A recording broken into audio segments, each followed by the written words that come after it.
क्या स्पीकर अपने खिलाफ रिमूवल मोशन को प्रिसाइड कर सकता है? क्या डिप्टी स्पीकर ऑटोमेटिकली स्पीकर बन जाता है? क्या रिमूवल के लिए सिंपल मेजॉरिटी चाहिए? और क्या प्रेसिडेंट का कोई रोल होता है? यूपीएससी इन्हीं कंफ्यूजन पर स्टेटमेंट बेस्ड क्वेश्चन बनाता है। अगर आपका आर्टिकल 93, 94, 95, 96 क्लियर नहीं है तो प्रीलिम्स में ट्रैप ऑलमोस्ट गारंटीड है। आज हम स्पीकर और डिप्टी स्पीकर को कंपैरिजन फ्रेमवर्क में डिकोड करेंगे, खासकर रिमूवल प्रोसेस और एग्जाम ट्रैप्स के पर्सपेक्टिव से। तो चलिए स्टार्ट करते हैं। सबसे पहले कॉन्स्टिट्यूशनल लॉजिक देखते हैं। आर्टिकल 93 कहता है लोकसभा को अपने मेंबर्स में से 2 लोगों को स्पीकर या डेप्यूटी स्पीकर के रूप में चुनना है एज सून एज पॉसिबल। तो इस लाइन पर ध्यान दीजिएगा, एज सून एज पॉसिबल मतलब ये मैंडेटरी है सेलेक्ट करना, लेकिन कोई टाइम फ्रेम नहीं मेंशन्ड है। तो यहीं पर ध्यान दीजिएगा, यूपीएससी आपको टाइम फ्रेम दे सकता है लेकिन टाइम फ्रेम मेंशन नहीं है कॉन्स्टिट्यूशन में। यूजुअली होता क्या है कि स्पीकर रूलिंग पार्टी से चुना जाता है और जो आपका डिप्टी स्पीकर होता है वो अपोजिशन से चुना जाता है, लेकिन ऐसा कोई लॉ नहीं है, ये सिर्फ एक कन्वेंशन था। और ये डिप्टी स्पीकर का अपोजिशन से चुना जाने का कन्वेंशन 1996 से आया था, जो कि हमारी 11th लोकसभा हुआ करती थी तब से। और एक चीज़ ध्यान देने की बात है कि हमारे 17th लोकसभा से कोई डिप्टी स्पीकर नहीं चुना गया है। मीन्स 17th में भी कोई डिप्टी स्पीकर नहीं था और इस समय 18th चल रही है, उसमें भी कोई डिप्टी स्पीकर नहीं है। तो यहाँ से ये चीज़ पता चलता है मैंडेटरी तो है लेकिन टाइम लिमिट नहीं मेंशन्ड है, इसी वजह से डिप्टी स्पीकर का इलेक्शन अभी तक नहीं हुआ है। अब इनका इलेक्शन का प्रोसेस देखते हैं। स्पीकर का इलेक्शन का डेट फिक्स करते हैं प्रेसिडेंट, और जो लोकसभा के मेंबर्स होते हैं उन्हीं में से किसी को चुना जाता है और वो सिंपल मेजॉरिटी से चुना जाता है। सिंपल मेजॉरिटी का मतलब ये होता है कि 50% +1 प्रेजेंट एंड वोटिंग, ये सिंपल मेजॉरिटी होती है। और डेप्यूटी स्पीकर को भी उसी मेथड से चुना जाता है, लेकिन डेप्यूटी स्पीकर का जो डेट होता है, किस दिन उसका इलेक्शन होगा, वो कौन तय करता है? वो स्पीकर तय करते हैं। और जबकि स्पीकर का कौन तय करता है? वो प्रेसिडेंट तय करते हैं। तो ये चीज़ ध्यान रखिएगा, यूपीएससी यहाँ को आपको फंसा सकता है। नेक्स्ट आर्टिकल देखते हैं, आर्टिकल 94। आर्टिकल 94 में वैकेशन, रेजिग्नेशन और रिमूवल प्रोसेस मेंशन्ड है। तो अगर आपसे स्टेटमेंट में देता है कि स्पीकर का रिमूवल प्रोसेस कॉन्स्टिट्यूशन में मेंशन्ड है, जी हाँ, वो स्टेटमेंट बिल्कुल सही हो जाएगा। तो 3 कंडीशन है कि ऑफिस उनका वैकेंट कब रहेगा, स्पीकर का या डेप्यूटी स्पीकर का। तो सबसे पहले 94 ये कहता है कि अगर मेंबरशिप उनकी चली गई हो। मेंबरशिप जाने का क्या मतलब होता है? या तो डेथ हो गई हो या फिर उन्होंने क्या उनका डिस्क्वालीफाई हो गए हो, एज अ मेंबर डिस्क्वालीफाई हो गए हो, तो इस वजह से मेंबरशिप जाती है। दूसरा कारण क्या है 94B में? रेजिग्नेशन। अगर स्पीकर हैं तो वो डेप्यूटी स्पीकर को रेजिग्नेशन देंगे और डेप्यूटी स्पीकर हैं तो वो स्पीकर को रेजिग्नेशन देंगे। ध्यान दीजिएगा, यहाँ पर यूपीएससी आपको ट्रैप दे सकता है कि प्रेसिडेंट को रेजिग्नेशन देते हैं, ऐसा नहीं है। स्पीकर डेप्यूटी को देंगे और डेप्यूटी स्पीकर को देंगे। एक चीज़ यहाँ पर एक और नोट करने वाली बात है, अगर ऑफिस डेप्यूटी स्पीकर का वैकेंट है, खाली है, कोई डेप्यूटी स्पीकर नहीं है जैसा अभी का केस है, तो अगर स्पीकर को रेजिग्नेशन देना होगा तो किसको देंगे? तो यहाँ पर ध्यान दीजिएगा, रेजिग्नेशन हमेशा डेप्यूटी स्पीकर ऑफिस को ही लिखा जाता है। यहाँ पर नोट करने वाली बात यह है कि डेप्यूटी स्पीकर कोई पर्सन नहीं है, ये एक ऑफिस है, तो उसके ऑफिस को ही वो रेजिग्नेशन दिया जाता है, किसी पर्सन को नहीं। तो हमेशा रेजिग्नेशन डेप्यूटी स्पीकर के ऑफिस को ही देंगे स्पीकर। नेक्स्ट देखते हैं आर्टिकल 94C। यहाँ पर देखने की बात है, 94C में रिमूवल का मेंशन है, रिमूवल बाय रेजोल्यूशन। ये रिमूवल किसका हो सकता है? स्पीकर का भी है, डिप्टी स्पीकर का है। तो ये जो तीनों चीज़ें बात की गई हैं, ये दोनों के कंडीशन है, कब वैकेंट होगा, कब रिजाइन होगा और कब इनका रिमूवल होगा। तो चलिए रिमूवल प्रोसेस देखते हैं। जैसा कि आप जानते हैं कि अभी हाल ही फिलहाल में स्पीकर ओम बिरला के खिलाफ नो कॉन्फिडेंस मोशन लाया गया, मतलब रिमूवल का मोशन लाया गया, और तो इस वजह से ये हॉट टॉपिक है, तो इससे रिलेटेड जानकारी आपको होनी चाहिए।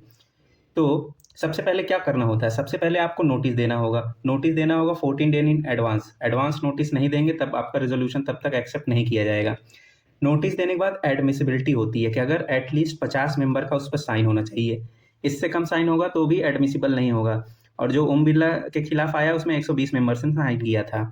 तीसरा है प्रिसाइडिंग ऑफिसर, कि जब वो रिमूवल का मोशन डिस्कस होगा तो उस समय कौन प्रिसाइड करेगा?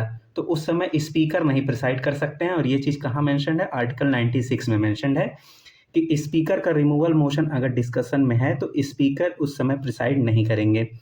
अच्छा, जब मोशन पे डिस्कशन हो जाएगा तो उसके बाद उस क्या होगा? वोटिंग होगी। वोटिंग पे मतलब वो रेजोल्यूशन पास होगा। पास किससे होगा? इफेक्टिव मेजॉरिटी से। इफेक्टिव मेजॉरिटी क्या कहता है? Then strength of the house.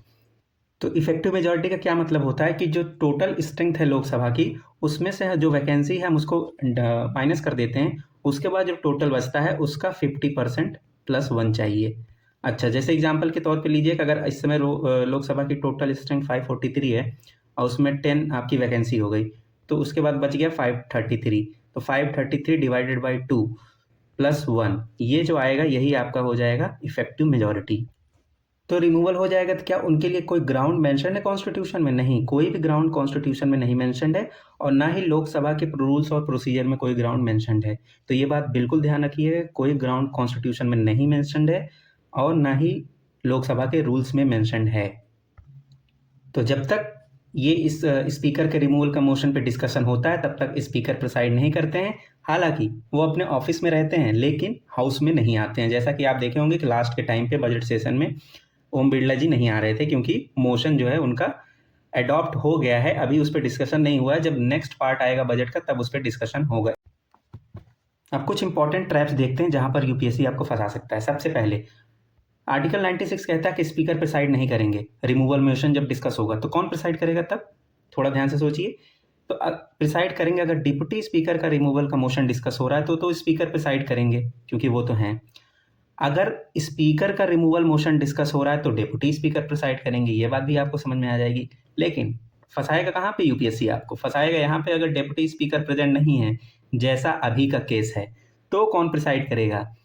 तो क्या वो जो पैनल बना होता है स्पीकर और डेप्यूटी स्पीकर के अलावा 10 मेंबर का पैनल होता है जो कि स्पीकर और डेप्यूटी स्पीकर के एब्सेंट में लोकसभा को अध्यक्षता करते हैं, प्रिसाइड करते हैं। तो क्या उन 10 लोगों में से किसी को प्रिसाइड करना होगा? सोच के देखिए। तो ऐसा बिल्कुल नहीं है। यूपीएससी यहाँ पे आपको फंसा सकता है इस क्वेश्चन में। तो ध्यान दीजिएगा, वो 10 लोगों का जो पैनल होता है प्रिसाइडिंग ऑफिसर्स का, उनमें से कोई भी प्रिसाइड नहीं करेगा। तो फिर कौन प्रिसाइड करेगा? प्रेसिडेंट अपॉइंट करेंगे किसी मेंबर को, हाउस के किसी मेंबर को प्रेसिडेंट द्वारा अपॉइंट होगा और वो मेंबर उस समय प्रिसाइड करेगा जब ये मोशन डिस्कस होगा। यूजुअली क्या करते हैं प्रेसिडेंट, जो प्रोटेम स्पीकर रहता है उसी को अपॉइंट कर देते हैं कि जब तक ये रिमूवल मोशन डिस्कस हो रहा है आप प्रिसाइड करो। और जब रिमूवल मोशन डिस्कस हो जाता है, अगर स्पीकर रिमूव नहीं हो रहे हैं तो उसके बाद वो फिर हट जाता है और फिर स्पीकर वापस से अपना प्रिसाइडिंग का काम करने लगते हैं। तो अब देख लेते हैं कि जब रिमूवल मोशन डिस्कस होता है तो वोटिंग कैसे होती है। तो जब स्पीकर का अगर वोटिंग का पैटर्न आप देखोगे, अगर नॉर्मल सिचुएशन है तो क्या स्पीकर जैसे नॉर्मल एमपी वोट करते हैं किसी भी मोशन पे, क्या वैसे वोट कर सकते हैं? तो बिल्कुल नहीं कर सकते हैं। लेकिन अगर कोई मैटर ऐसा डिस्कस हो रहा है जिसमें टाई हो गया, तो जब टाई हो जाएगा तो क्या ऐसे केस में स्पीकर अपना वोट दे सकते हैं? बिल्कुल दे सकते हैं। ये आर्टिकल 100 में आपका मेंशन्ड है, ध्यान रखिएगा ये बात। लेकिन जब रिमूवल का मोशन डिस्कस हो रहा होगा तो क्या होगा? रिमूवल का जब मोशन डिस्कस हो रहा होगा तब तो स्पीकर तो होंगे ही नहीं। तो स्पीकर चेयर पे नहीं होंगे, लेकिन स्पीकर हाउस में प्रेजेंट रह सकते हैं, हाउस में अपनी बात रख सकते हैं, प्रोसीडिंग में भाग ले सकते हैं और अपने आप को डिफेंड भी कर सकते हैं कि उनके ऊपर जो चार्जेस लगाए गए हैं वो सही हैं या गलत है, उस पर अपनी बात रख सकते हैं। क्योंकि कॉन्स्टिट्यूशन ने ये उनको नेचुरल जस्टिस के तहत ये प्रावधान उनके अंदर रखा है। तो जब वो हाउस में जब वोटिंग होगा, अगर वो हाउस में मौजूद हैं तो क्या रिमूवल के दौरान वो अपना वोट कर सकते हैं जैसे नॉर्मल एमपी करते हैं? हाँ, तो बिल्कुल कर सकते हैं। लेकिन सपोज कीजिए ऐसा सिचुएशन आ जाए कि टाई हो जाए, रिमूवल मोशन डिस्कस हो रहा है और दोनों तरफ से वोट इक्वल हो जाए, जो हटाना चाह रहे हैं जो एस के पक्ष में है और जो नहीं हटाना चाह रहे हैं नो के पक्ष में है, अगर दोनों का वोट इक्वल हो जाता है तो ऐसे केस में क्या होगा? क्या प्रेसिडेंट उस समय अपना क्या स्पीकर अपना कास्टिंग वोट मतलब टाई वाला वोट यूज कर सकते हैं? तो बिल्कुल नहीं कर सकते हैं। तो आप सोचिए कि अगर ऐसा सिचुएशन हो गया जब वोट इक्वल हो गए तो फिर जो रिमूवल मोशन है उसके साथ क्या होगा? ध्यान देने वाली बात है कि रिमूवल मोशन ऐसे केस में रिजेक्ट हो जाता है। रिमूवल मोशन ऐसे केस में रिजेक्ट हो जाता है, उसको रिजेक्टेड मान लिया जाता है। जैसे कि आप जानते हैं क्रिकेट में बेनिफिट ऑफ डाउट बैट्समैन को दिया जाता है, सेम यही केस होता है। अगर दोनों वोट इक्वल हो गए हैं तो वो मोशन को रिजेक्ट मान लिया जाता है और स्पीकर वापस से अपना पद ग्रहण कर लेते हैं। नेक्स्ट देखते हैं कि अगर स्पीकर का रिमूवल रेजोल्यूशन पास हो गया, स्पीकर रिमूव हो गए, तो क्या गवर्नमेंट के ऊपर कोई इफेक्ट आता है? तो थ्योरेटिकली कोई इफेक्ट नहीं आता है, लेकिन प्रैक्टिकली क्या इफेक्ट आ सकता है? सोच कर देखिए।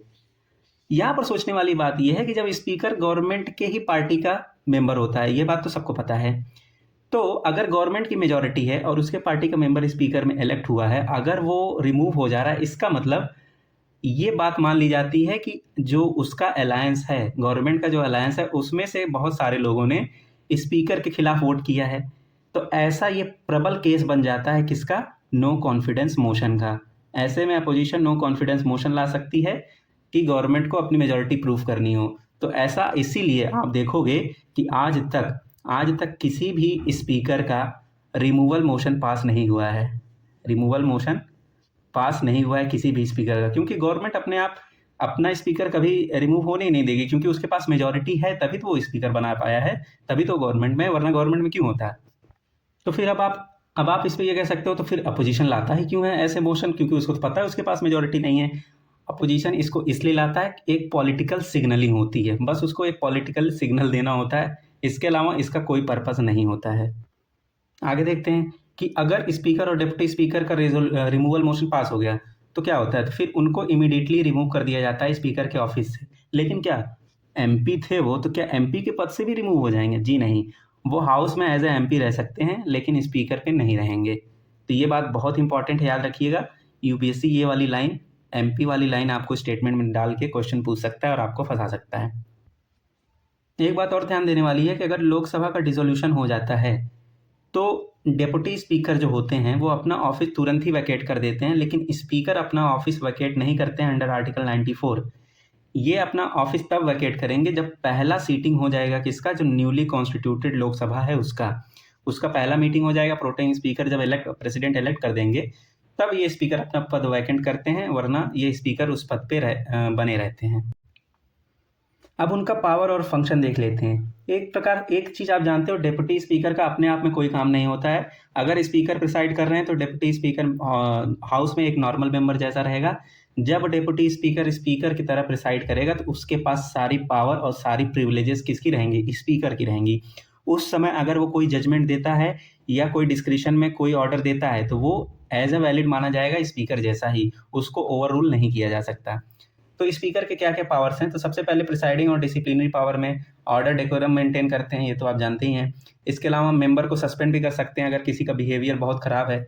ये वो रूल 374A के तहत करते हैं। लोकसभा का रूल है 374A, उसके तहत किया जाता है। इसके अलावा सेशन को एडजर्न करते हैं, और अगर कोरम नहीं है, मतलब 1/10 मेंबर इंक्लूडिंग स्पीकर, ये चीज़ ध्यान रखिएगा, यूपीएससी स्टेटमेंट में आपको इंक्लूडिंग स्पीकर की जगह एक्सक्लूडिंग स्पीकर लिख सकता है, लेकिन नहीं, स्पीकर को इंक्लूड करके अगर 1/10 मेंबर नहीं है तो वो क्या कर सकता है? सीटिंग को सस्पेंड कर सकता है। लेजिस्लेटिव फंक्शंस में देखेंगे तो मनी बिल को सर्टिफाई करते हैं आर्टिकल 110 के तहत। वही बताते हैं कि कोई बिल मनी बिल है या नहीं बिल है, मनी बिल नहीं है, और उनका डिसीजन फाइनल होता है। इसके अलावा वो जॉइंट सिटिंग आर्टिकल 108 के तहत जॉइंट सिटिंग को प्रिसाइड करते हैं। डिस्क्वालीफाई करते हैं मेंबर को 10 शेड्यूल के अंदर, मींस एंटी डिफेक्शन लॉ के तहत किसी मेंबर को अगर अयोग्य घोषित करना है तो भी उन्हीं के अंदर पावर होता है। ये मनी बिल का डिसीजन फाइनल होता है, लेकिन क्या इसको चैलेंज किया जा सकता है जुडिशरी में? बिल्कुल किया जा सकता है। तो क्या डिस्क्वालिफिकेशन वाला भी चैलेंज किया जा सकता है? ये भी चैलेंज किया जा सकता है। क्यों? ये दोनों मैटर इसलिए चैलेंज किए जा सकते हैं क्योंकि पहला वाला तो ये तब चैलेंज होता है कि अगर स्पीकर जानबूझ के किसी बिल को मनी बिल बना रहे हैं, क्योंकि आप जानते हो कि अगर कोई चीज़ मनी बिल बन जाता है तो राज्यसभा के पास उसका पावर खत्म हो जाता है। राज्यसभा उसमें अमेंड नहीं कर सकती और उसको रिजेक्ट भी नहीं कर सकती है। तो क्या राज्यसभा को बाईपास करने के लिए जानबूझकर स्पीकर ने किसी बिल को मनी बिल बनाया है? अगर ऐसा केस सुप्रीम कोर्ट पाती है तो वो इस डिसीजन को रिव्यू कर सकती है। और ये मेंबर को 10 शेड्यूल में इसलिए उसका रिव्यू कर सकती है क्योंकि जब ये डिसीजन स्पीकर लेते हैं डिस्क्वालीफाई करने का, तो उस समय वो एक ट्रिब्यूनल की तरह काम करते हैं। तो हर एक ट्रिब्यूनल का डिसीजन हाई कोर्ट रिव्यू कर सकता है और हाई कोर्ट के बाद सुप्रीम कोर्ट कर सकता है, तो इसीलिए इनके डिसीजन को रिव्यू किया जा सकता है। अगला देखते हैं एडमिनिस्ट्रेटिव एंड कमिटी पावर्स। तो आप जानते हैं स्पीकर जो होते हैं हेड होते हैं लोकसभा सेक्रेटेरिएट का। लोकसभा के सेक्रेटरी जनरल का अपॉइंटमेंट भी लोकसभा स्पीकर करते हैं, और पूरे पार्लियामेंट का जो प्रांगण होता है वो इन्हीं के कंट्रोल में होता है। अगर किसी सांसद को उस पूरे प्रेमाइस से अरेस्ट करना है तो बिना स्पीकर के परमिशन से नहीं होगा, चाहे वो सिविल का मैटर हो चाहे क्रिमिनल का मैटर हो, क्योंकि वो उसके पूरे हेड होते हैं, उनका परमिशन लेना बहुत ही ज़रूरी है। इसके अलावा पार्लियामेंट्री कमेटी के चेयरमैन को ये अपॉइंट करते हैं। साथ ही साथ ये एक्स ऑफिशियो चेयरमैन होते हैं रूल्स कमेटी का, बिजनेस एडवाइजरी कमेटी का और जनरल पर्पस कमेटी का। इसके अलावा एक चीज़ और ध्यान रखिएगा, जो डेप्यूटी स्पीकर होते हैं वो अगर किसी कमेटी के मेंबर हैं तो वो ऑटोमेटिकली उसके क्या बन जाते हैं, उसके चेयरमैन बन जाते हैं। तो ये पॉइंट याद रखिएगा, ये भी एक इंपॉर्टेंट पॉइंट है। और कुछ अदर पावर्स हैं, जैसे रेसिड्यूरी पावर है रूल 389 के तहत। इसके तहत ये लिखा गया है कि कोई भी चीज़ अगर रूल्स में मेंशन नहीं है लोकसभा के, तो उस पर स्पीकर जो अपना जजमेंट देंगे वही फाइनल होगा, वही उनका डिस्क्रिशनरी पावर है। इसके साथ साथ वो एक सीक्रेट सीटिंग को भी कॉल कर सकते हैं। ये सीक्रेट सीटिंग कौन बुलाएगा, ये बुलाएंगे स्पीकर, लेकिन किसके कहने बुलाएंगे, जो लीडर ऑफ हाउस होता है, लीडर ऑफ हाउस के कहने पर ये सीक्रेट सीटिंग बुलाई जा सकती है। और इसमें किसी स्ट्रेंजर को अलाउ नहीं किया जाएगा, मतलब जो गैलरी होती है उसको बंद कर दिया जाएगा। इस क्या स्ट्रेंजर में का कहने का मतलब ये है कि इसमें मीडिया भी अलाउड नहीं होगी, मीडिया भी इसमें अलाउड नहीं होगी, पूरी तरीके से सीक्रेट होगी। अब कुछ केसेस देख लेते हैं जो स्पीकर से रिलेटेड बहुत ही इंपॉर्टेंट हैं। जैसा कि आप जानते हैं किहोतो होलहन केस 1992 में आया था। इसमें ये वही जो बातें मैंने बता दी कि क्वासाई जुडिशियल ट्रिब्यूनल की तरह एक्ट करते हैं जब वो डिस्क्वालिफिकेशन पे डिसीजन ले रहे होते हैं, इसीलिए उस पर जुडिशियल रिव्यू पॉसिबल है। अब आप एक चीज़ यहाँ पे और ध्यान रखिएगा, आर्टिकल 122 क्या कहता है। आर्टिकल 122 कहता है जुडिशरी पार्लियामेंट के प्रोसीजर में इंटरफेयर नहीं कर सकती, लेकिन इसमें जुडिशरी ने रूलिंग उन्होंने ये दी कि अगर उनका इंटेंशन मेलाफाइड इंटेंशन है और कॉन्स्टिट्यूशन के विरुद्ध है, तो ऐसे केस में वो क्या कर सकती है, वो इसको रिव्यू कर सकती है। अगला देखिए, नाबम रेबिया केस 2016 में हुआ। इसमें उन्होंने कहा कि speaker can not decide disqualification if is own removal motion is pending.